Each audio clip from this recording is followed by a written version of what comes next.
नमस्कार दोस्तों, जय हिंद, जय भारत। आजकल हम चर्चा कर रहे हैं प्राचीन और मध्यकालीन इतिहास की। इसी कड़ी में मैं आज चर्चा करूंगा गुर्जर प्रतिहार वंश की या गुर्जर प्रतिहार डायनेस्टी की। इतिहास में इस वंश का बड़ा महत्व है और मैं आपको बताना चाहूँगा, अगर गुर्जर प्रतिहार इस देश में नहीं होते तो शायद आज ये देश किसी और नाम से जाना जाता। हो सकता है इसका इस्लामीकरण हो जाता। और गुर्जर प्रतिहार के जो राजा हुए हैं, बहुत ही महान राजा हुए, चाहे हम नागभट्ट प्रथम की बात करें, चाहे हम बात करें नागभट्ट द्वितीय की, चाहे फिर गुर्जर सम्राट की बात करें राजा मिहिर भोज की।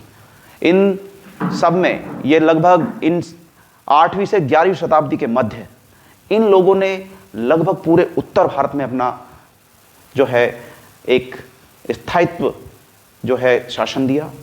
और अगर बात करें इस राजवंश की, तो इसी राजवंश की वजह से जो है इस देश की एक पहचान बनी।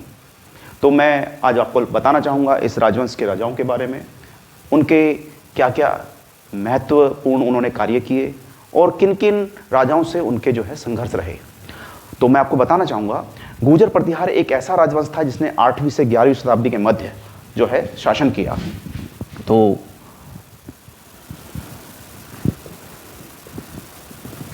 गुर्जर प्रतिहार डायनेस्टी, या इसको हम हिंदी में कह सकते हैं गुर्जर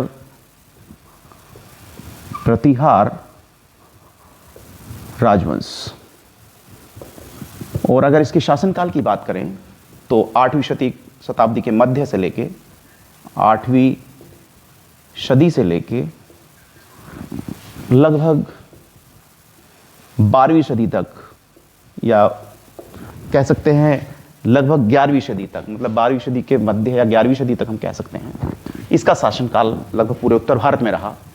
और अगर हम बात करें सिंधु नदी के पूर्व की ओर बढ़ रही जितनी भी अरब सेनाएं थे, जो वहां के खलीफा थे, उन्हों से उनका संघर्ष रहा।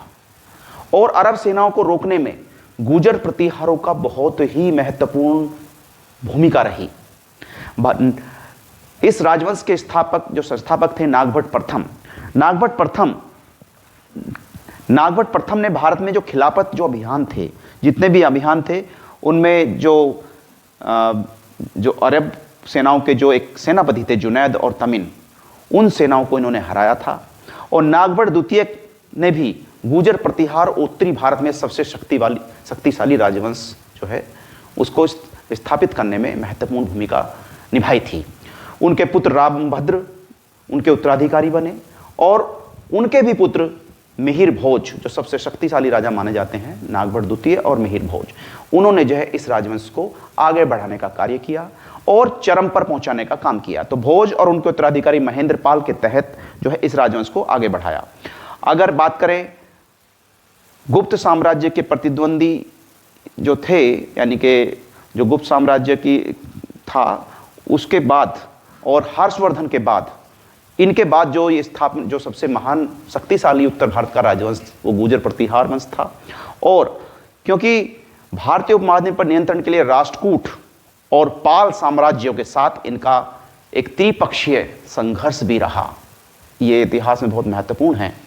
गुर्जर प्रतिहार अपनी मूर्तियों, नक्काशीदार पैनलों और खुले मंडप शैली के मंदिरों के लिए भी जाने जाते हैं।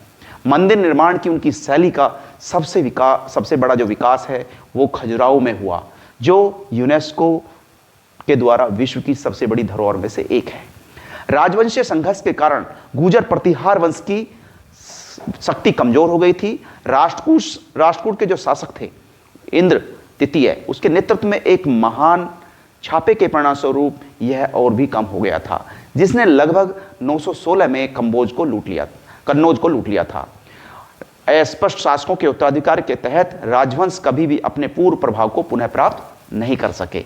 तो आज हम बात करेंगे सबसे पहले उनके कहाँ से इसका जो है शुरुआत हुई, कहाँ से प्रारंभ किया, किन किन राजाओं की बात की।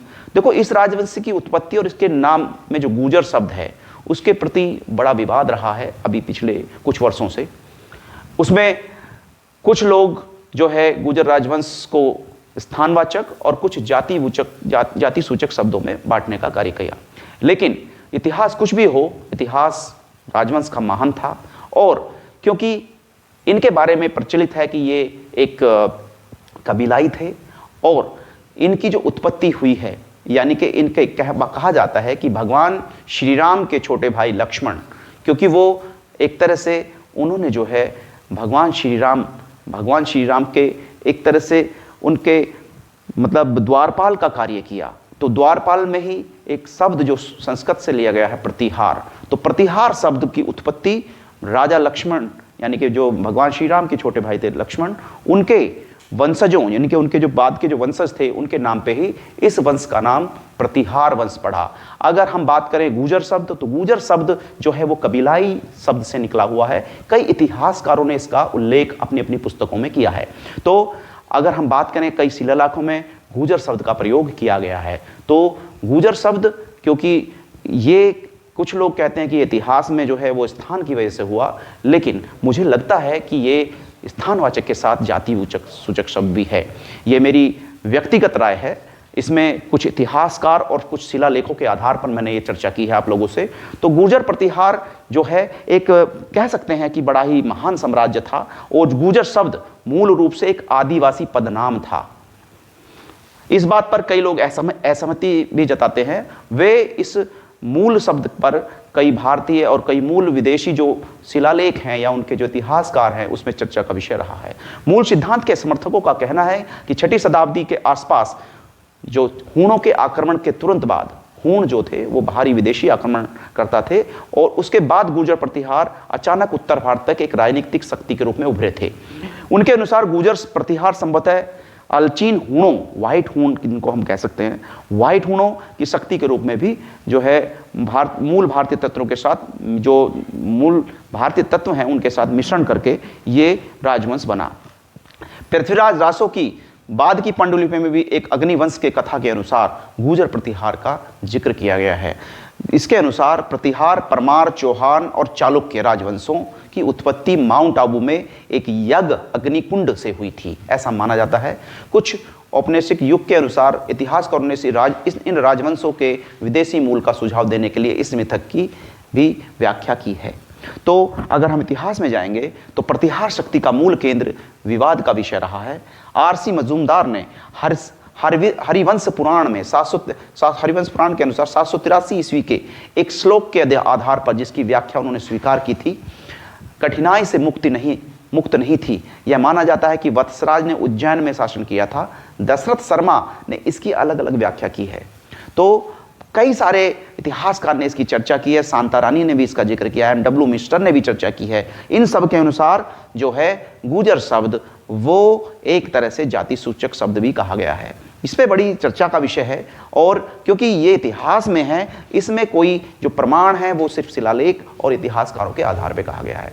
तो ये कहना, क्योंकि विषय अंतर ना हो, तो गुर्जर प्रतिहार जो राजवंश है उसका एक भारतीय जो लोग हैं उनके ऊपर एक ऋण का काम उन्होंने करने का काम किया है। अन्यथा आज इसकी स्थिति कुछ और होती, क्योंकि महान लोग सभी के होते हैं और महान लोगों की सभी को जो है सम्मान करना चाहिए, ऐसा मेरा खुद का मानना है। अगर हम बात करें प्रारंभिक शासक की, तो नागभट्ट ने 739 से 760 मूल रूप से शायद भिल्ला माला के चावदास के सामंत थे और सिंध को नियंत्रित करने वाले अरबों के नेतृत्व वाले जो हमला करते उन ताकतों को दमन करने का प्रयास भी किया। तो अगर हम बात करें तो इसकी स्थापना, इस धर्म की मतलब इस वंश की जो एक तरह से स्थापना हुई लगभग 730 के आसपास हुई, और नागभट्ट प्रथम, जो नागभट्ट प्रतिहार प्रथम थे, उन्होंने 730 से 756 ने बाद में मंडोर से पूर्व और दक्षिण में अपना नियंत्रण प्राप्त कर लिया था। तो नागभट्ट प्रथम इसके संस्थापक थे। ये क्वेश्चन कई बार पूछा जा गया है। आपकी जो प्रतियोगिता परीक्षाएं हैं या फिर जो इतिहास में लेख हैं, जो इतिहास के छात्र हैं, हिस्ट्री के स्कॉलर्स हैं, वो इस चीज़ की कई बार चर्चा करते हैं। खलीफाओं को इन्होंने विरोध किया, और ग्वालियर शिलालेख में यह दर्ज किया गया है कि गुर्जर प्रतिहार सम्राट नागभट्ट ने शक्तिशाली मलेच्छ राजा की बड़ी सेना को कुचल दिया था, यानी कि वो अरब से आए थे और उनको कुचल के वापस भगा दिया था। इस बड़ी सेना में घुड़सवार सेना, पैदल घेराबंदी, तोपखाने और संभवतः ऊंटों की सेना शामिल थी। चूंकि तमिन एक नया गवर्नर था, इसलिए उसके पास दमिश्क से सीरियाई घुड़सवार सेना थी, और स्थानीय अरब सैनिक दल सिंध के जो परिवर्तित हिंदू और तुर्क जैसे विदेशी भाड़े के सैनिक भी थे। तो उनके साथ उसने हमला किया था। अरब इतिहासकार सुलेमान ने 851 ईस्वी में प्रतिहारों की सेना का वर्णन किया है कि गुर्जर के शासक के पास कई सेनाएं थी, किसी अन्य भारतीय राजकुमार के पास इतनी घुड़सवार सेना नहीं थी। वह अरबों के प्रति मित्रवत नहीं है, फिर भी वह स्वीकार करता है कि वह राजा था। कन्नौज की विजय और आगे का विस्तार की अगर हम चर्चा करें, राजस्थान के अधिकांश भाग को अपने नियंत्रण में लाने के लिए वत्सराज दोनों समुद्रों के बीच स्थित सभी जो पूरी भूमि थी उसका स्वामी बन गया था और आगे बढ़ने का उसने काम किया था। तो कई सारी पुस्तकों में इसका वर्णन किया गया है, कई सारे लेखों में इसका वर्णन किया गया है। और हर्ष की मृत्यु के बाद सबसे महान साम्राज्य जो है वो इन्होंने स्थापित करने का काम किया है। भोज गायन में भी जो है इसका कहीं ना कहीं जो है वो उसका उल्लेख है। और जो राष्ट्रकूटों और पालों के साथ जो इनका एक कह सकते हैं विवाद जो था, जो एक त्रिपक्षीय जो एक विवाद था, उसमें जो है गुर्जर प्रतिहार राजवंश को काफ़ी नुकसान भी उठाना पड़ा। गुजरात में भी इनका जो है कई बार जो है वो एक तरह से द्विपक्षीय राष्ट्रकूटों के साथ जो है इनका संघर्ष रहा। और जो कह सकते हैं गुर्जर प्रतिहार राजवंश वो राजस्थान, गुजरात और मध्य प्रदेश के अन्य क्षेत्रों पर उन्होंने अपनी विजय पाली थी। और अगर हम बात करें इस राजवंश के जो वास्तुकला की हम बात करते हैं, उसमें बहुत सारी वास्तुकला, जैसे महावीर जैन मंदिर, ओशिया का मंदिर, बटेश्वर हिंदू मंदिर और बारोली मंदिर परिसर में 8 मंदिर हैं जो गुर्जर प्रतिहारों ने बनाए थे। तो परंपरा जो है इनकी बड़ी अच्छी रही। इन राजाओं की अगर हम सूची की बात करें तो इसमें 3 बहुत महान राजा हुए। नागपट प्रथम जिन्होंने इसकी स्थापना की और उनका शासनकाल 730 से 760 ईस्वी में रहा। उनके बाद उनका जो पुत्र था देवराज वो राजा बना।